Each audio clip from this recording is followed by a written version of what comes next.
Today on the Jacob Viewer Show, I am so happy to have on Doug DeVos, who is a 1986 Purdue graduate from the Cranert School of Business, which is now the Daniel School of Business. How are you doing today? I'm doing great, Jacob. Thank you. Good to have a chance to talk. So let's get started for you. Of course, you grew up in a predominantly business family, but for you, how did you kind of find out that business was the future that you wanted yourself? Well, you kind of said it. I grew up in the family. I grew up in the business. The nature of our business was very interactive. I had opportunities at a young age to be engaged with our sales force, pretty personally. And when I say from a young age, I mean, we had events at our house and I was, 5 years old, taking codes, serving cups of coffee, getting water, introducing myself, meeting people, taught how to do that. And then we lived very near our business operations, so we had a number of employee events that I attended on a regular basis, just tagging along with my dad, if you will. But it was a pretty small town, so we all kind of knew each other. You went to school with the kids who were working at AmWay, and so I had a chance to kind of live it a little bit, and it became something I just grew up saying I really want to be part of this business, and this business in particular. Wow.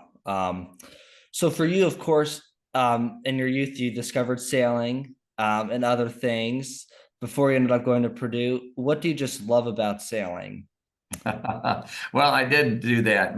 We live, in Michigan. We have the Great Lakes, and so my father, his idea of a family vacation was to get all on the boat and go sailing. And so we would take the boat up into northern Michigan, and that was kind of our summer vacation, the time that we had to do that.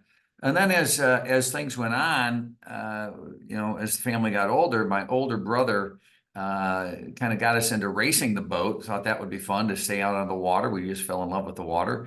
And so I ended up being just enamored with sailing, being on the water and racing, and I can't stop. So I need I need an intervention or something to help me stop. But sailing is, I think, incredible to me because everything is dynamic.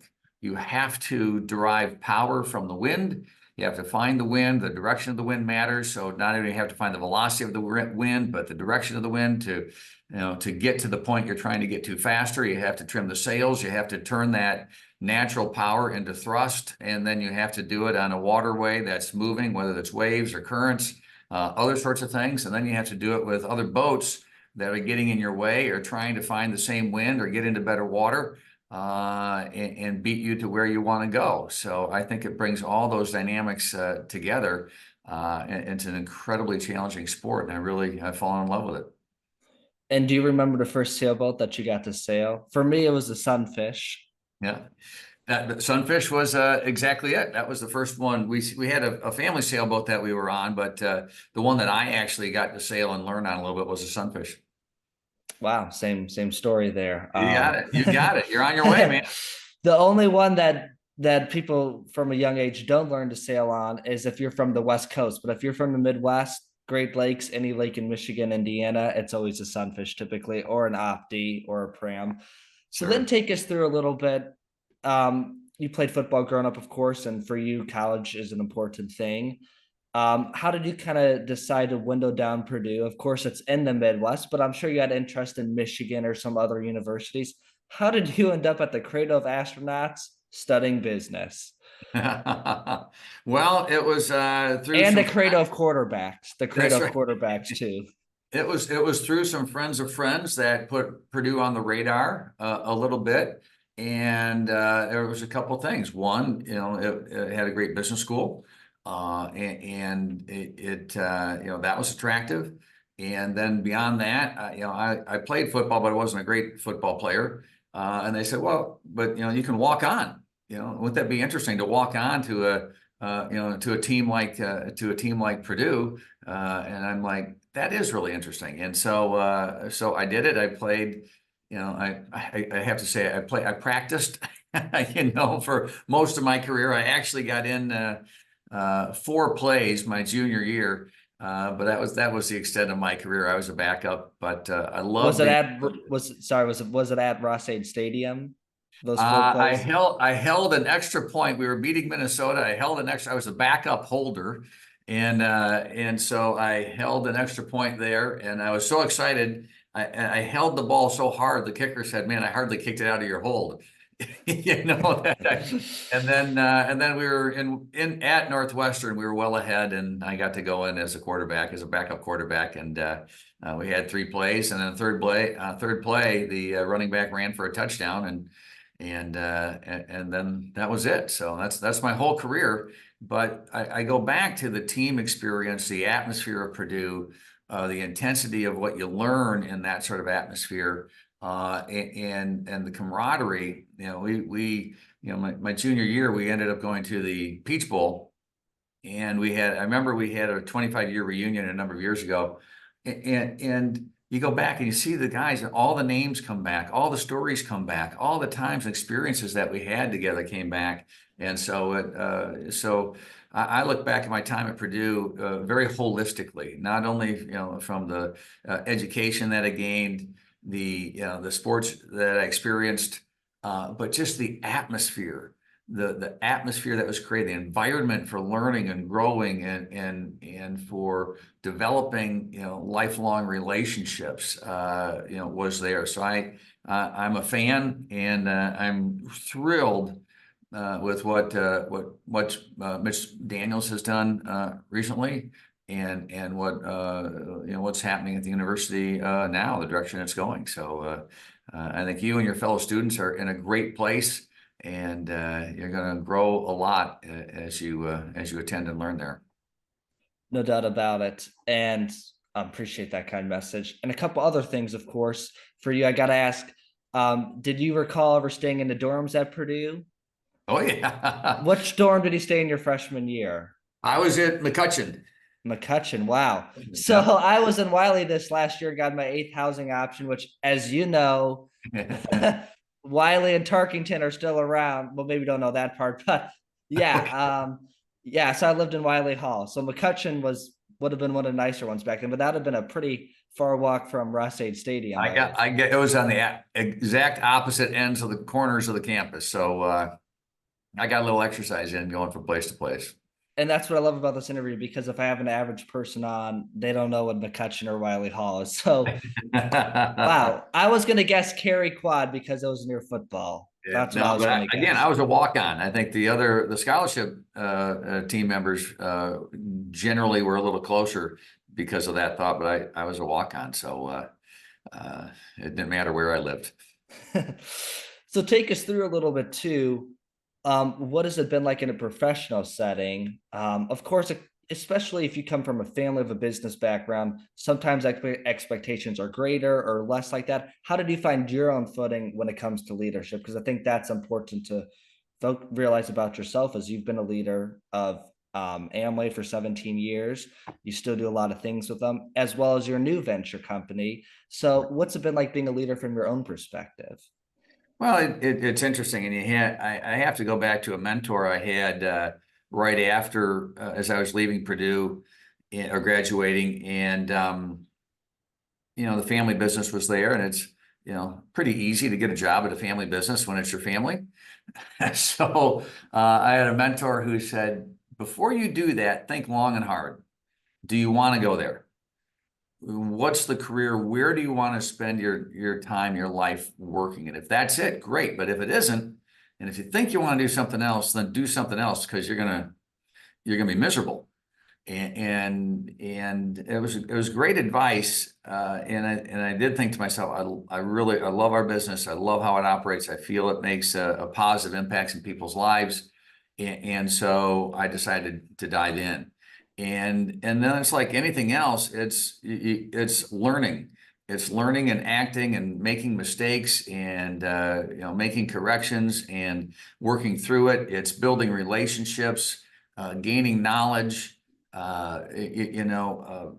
Finding the way to create win-win-win relationships with all the people that you're involved with, whether it's customers or sales force or employees, or even competitors in our industry, because there was things we had to work on together as an industry.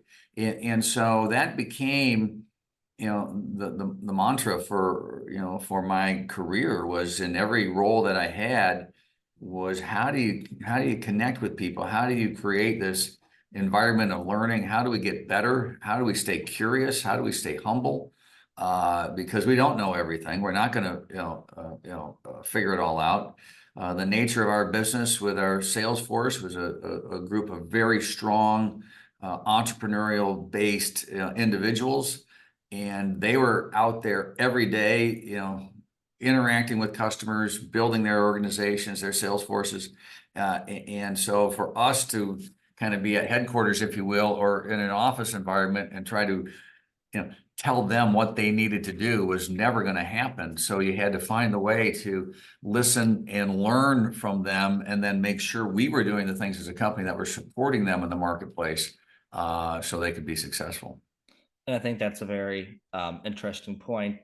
And a couple other topics I want to touch on. Of course, your family are the caretakers of the Orlando Magic.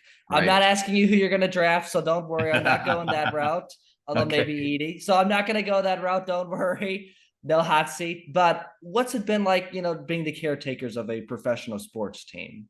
Yeah, we got involved with the Magic over 30 years ago, and I remember coming back from the press conference. We had some local press here in Grand Rapids, and the guy says, you can have a big company that employs thousands of people, and we're never going to write about you until something goes wrong.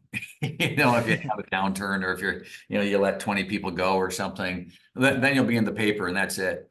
He goes, but with the Magic, a 3-game losing streak, you're going to be national news. This thing.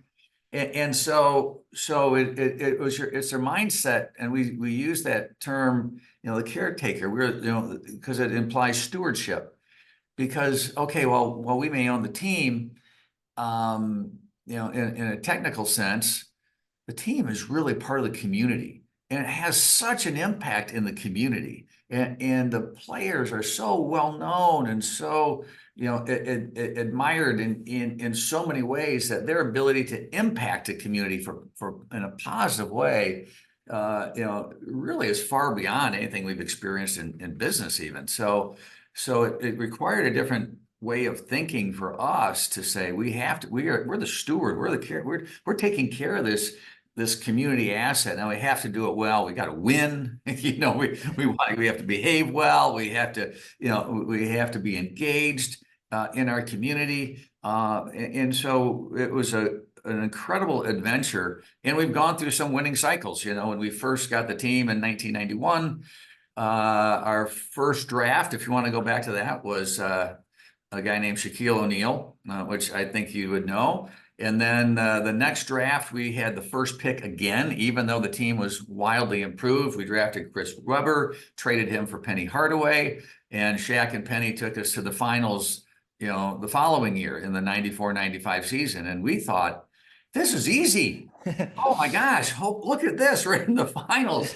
And then that fell apart. We didn't know how to, we didn't know how to lead it. That it was that such success at that stage with the team, and I think we have to look at ourselves and say we didn't know exactly what we had or exactly how to keep it together, and we weren't able to, and it's heartbreaking as we look back at it now. And so then it took us a while to go through the desert, so to speak, of trying to get better again. We had a few shots at getting back in the playoffs, but never really did it until we went back again in 2009.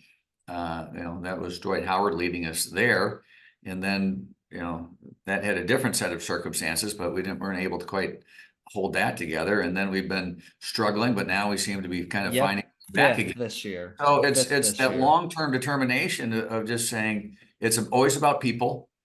It's about players and coaches, and it's about, the administrative staff all working together, of finding, identifying amazing people, and then helping them grow and develop to be better, basketball players, better coaches, or whatever they are. And so whatever role they play in the team, and keep developing that so that we become a better team, all aspects of the team.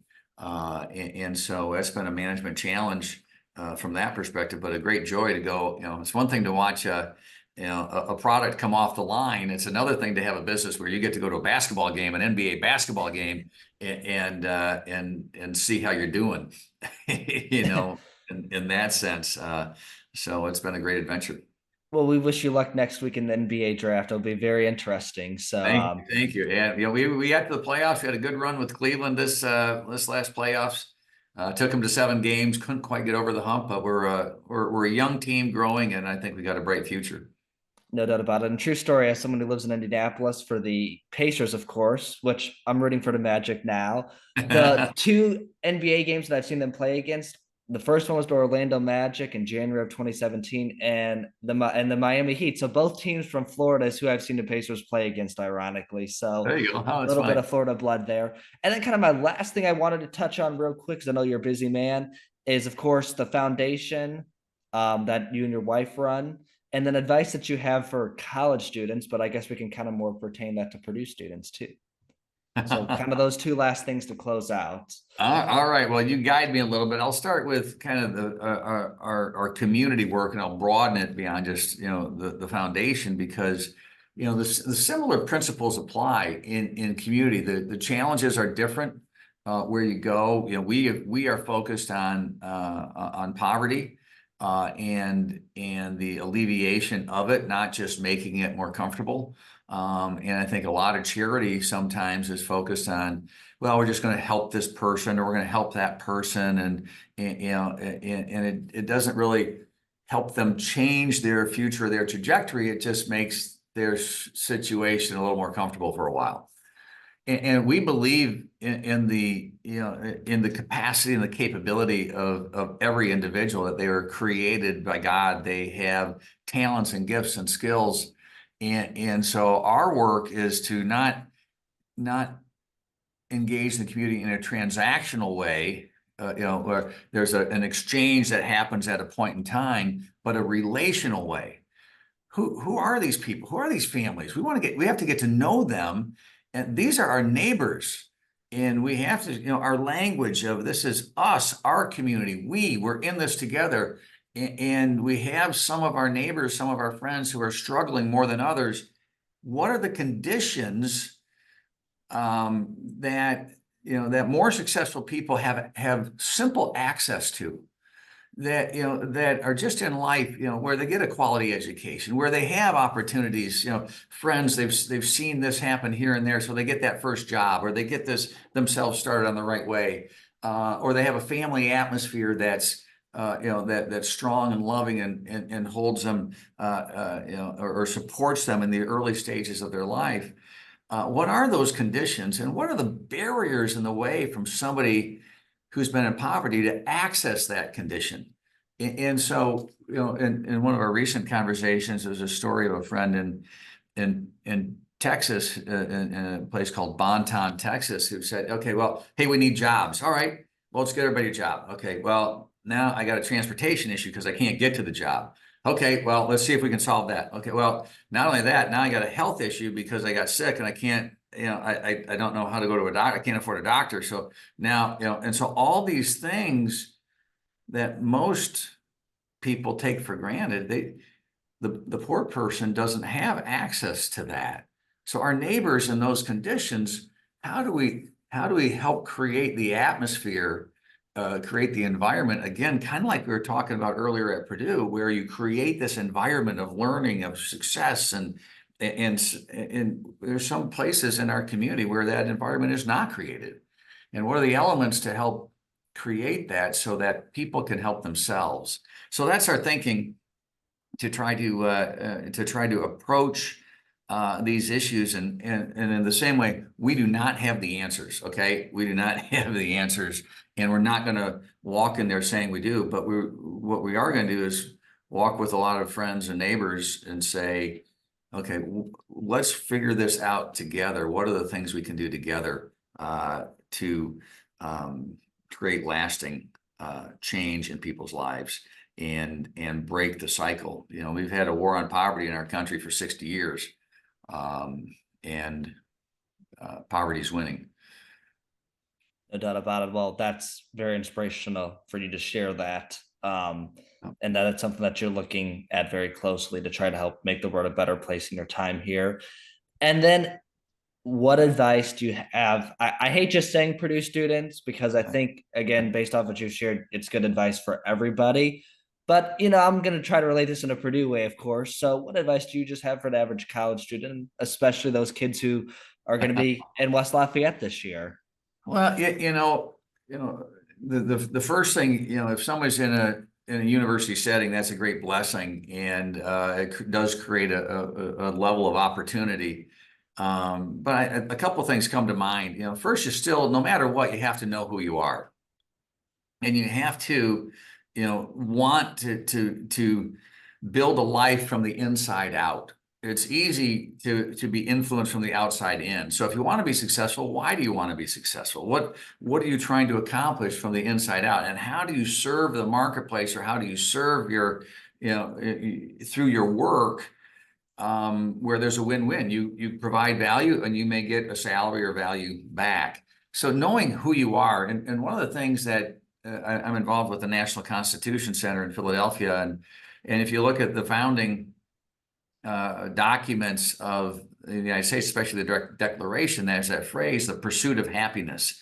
And if you go back, it's not to feel good, it's to be good. That phrase came from the ancient philosophers with this idea of pursuing virtue, that you would pursue the things that were important and valuable and virtuous in life. That you would be a productive citizen, that you would be a helpful person, that you would be selfless, not selfish. You would look after others first. And so there's great stories of Benjamin Franklin or Thomas Jefferson of how they pursued this. And of course, of course, they weren't perfect, and they didn't, achieve success. But the idea for all of us as individuals and as students to be good, to pursue good, not just feel good, is important. And I think the next thing is keep thinking, stay curious, stay strong, keep looking around. You're going to be taught things which are going to be great, but keep thinking about it. Don't just close the book when the class is done or the exam is finished and say, oh, don't have to think about that again. Keep thinking about things and have anything that you learn spark the next question, spark the next thought. Stay curious. And keep trying to figure out how to improve, after this class, after you graduate, whatever, and in the work and the life that you lead. And then the next thing is, make decisions, take action. And they're not always going to be perfect decisions. Should I take this job? Should I move here? Should I do this? Should I go to this school? Well, go to work, figure it out. And if you don't like it, do something else, take the next action, you'll learn. And if you get into a bad situation, okay, well, then you'll learn how to get out of a bad situation and find a better situation. Whether that's personal with relationships, the people you work with, or those sorts of things, or it's an employer or an industry. I think it's important to not be afraid to do something, to take action. Even make your best decision with the information you have. And my a lot of people say, "Oh, it's just not the other time. This is bad. This is wrong. This is whatever." And my father always had a phrase. He goes, "I don't care. It's the only time you have. It's the only time you got. You're only going to be your age once, Jacob. Your fellow students are only going to be that stage of life once, and you're going to have to make some big decisions at a stage of life where you're probably not fully, completely prepared because you just haven't had all that experience yet. So do the best you can, make a decision. And if it's kind of wrong or you don't like it, step back and make a new, better one, start a new history that way. So it's a personal thing, and it's decisions that only you can make. It's not that your parents or fellow students or corporations or teachers can tell you what to do. You've got to decide what to do and what feels right to you. And when you make a mistake, own up to it, celebrate it, learn from it, and move on. Don't let it crush you. Don't, this idea of shame, this idea of, oh, I've made this mistake, I can never recover. America loves a comeback. America loves it when people go, yeah, hey, I made a mistake, and here's what I'm going to do to be better next time. So, approach that future with confidence. No doubt about it. Well, thank you so much for coming on the Jacob Beer Show today, and I'll close with this boiler up. All right, boiler up, hammer down, right? Yes, sir. Next Well, next year, we got the finals this year with basketball, but next year we gotta take one more step, huh? One last thing I'll say as I'm recording, we have a 7'3" and a 7'2" guy. So there are high hopes, of course, at that center position. Well, thank you so much for coming on. Thank you, Jacob. Appreciate it.